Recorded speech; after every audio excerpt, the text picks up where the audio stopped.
Okay, the quarter's too small. I figured this is 5/16, but let's just see if the 3/8 fits a little better.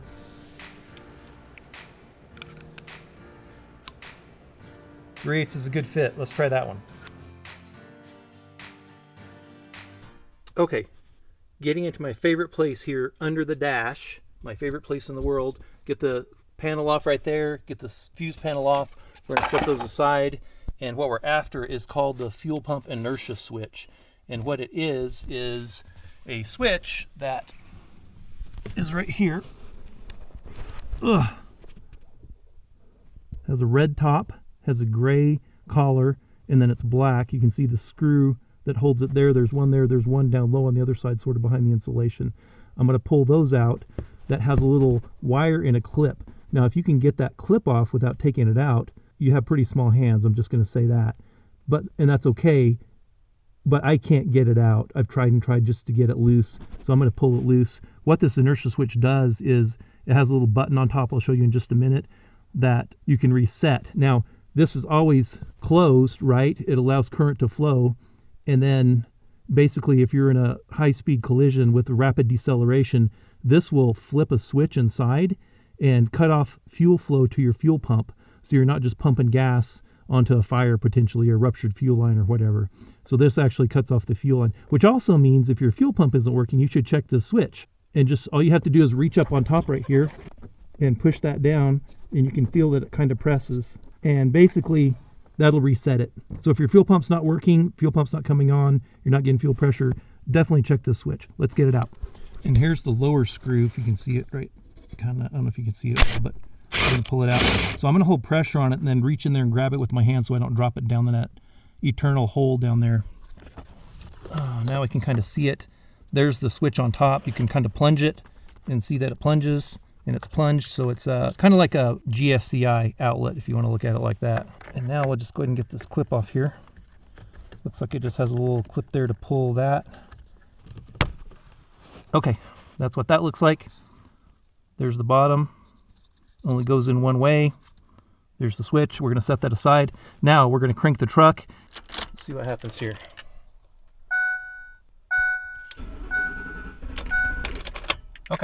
Okay, so a couple different connections on here. Toward the back of the vehicle is this clip right here. This is toward the gas tank. And that little middle piece, we just kind of pry up in a way. It kind of slides up. Then we can separate the connection from the fuel filter. Up here in the front, toward the front of the vehicle, that's a separate clip right there, and that has a couple of motions we'll put it through. I'll show you that. Basically the fuel filter just pops up out of there after that. Okay, first thing, we're going to pry this little clip up right here. Be careful. Caution, caution, caution. Do it slowly and carefully, because if this breaks, you got to replace the whole line.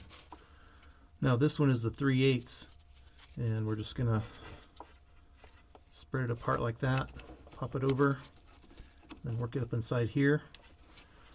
Now, get your safety glasses on, and even though we relieve the fuel pressure, which I guess some people do and some people don't, whatever, we're going to work this in like this.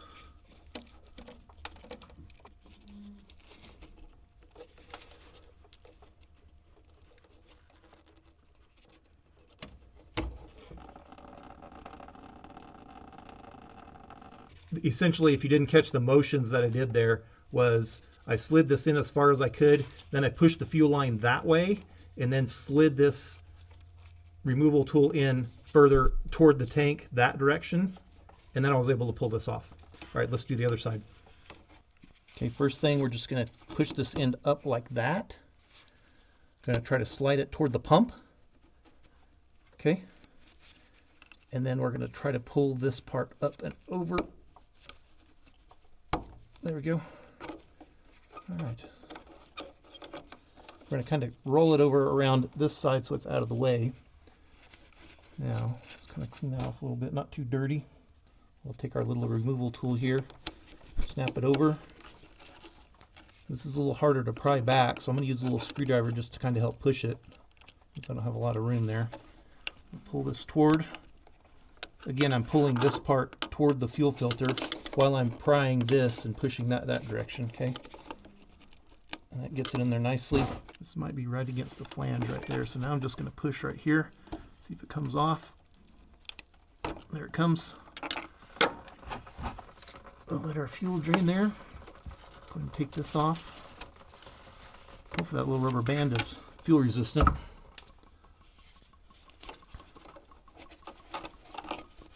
Alright, and it looks like we can just push this on off this direction.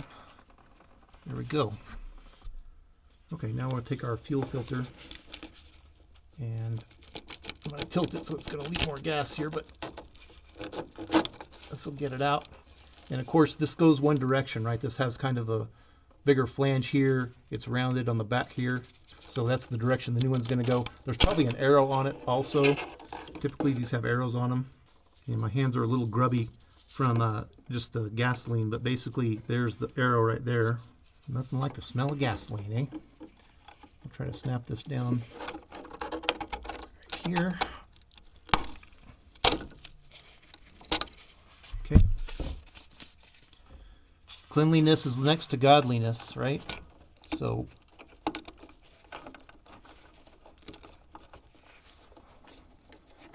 there's a little clip right back here that this hose pops in and out of.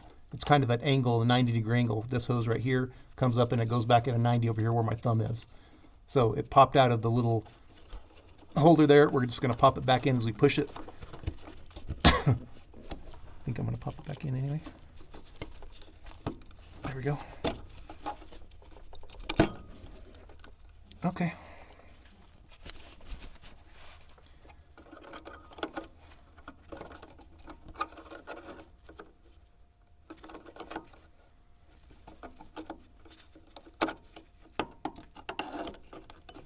Now with my screwdriver, I'm just going to hold this snug up here like this.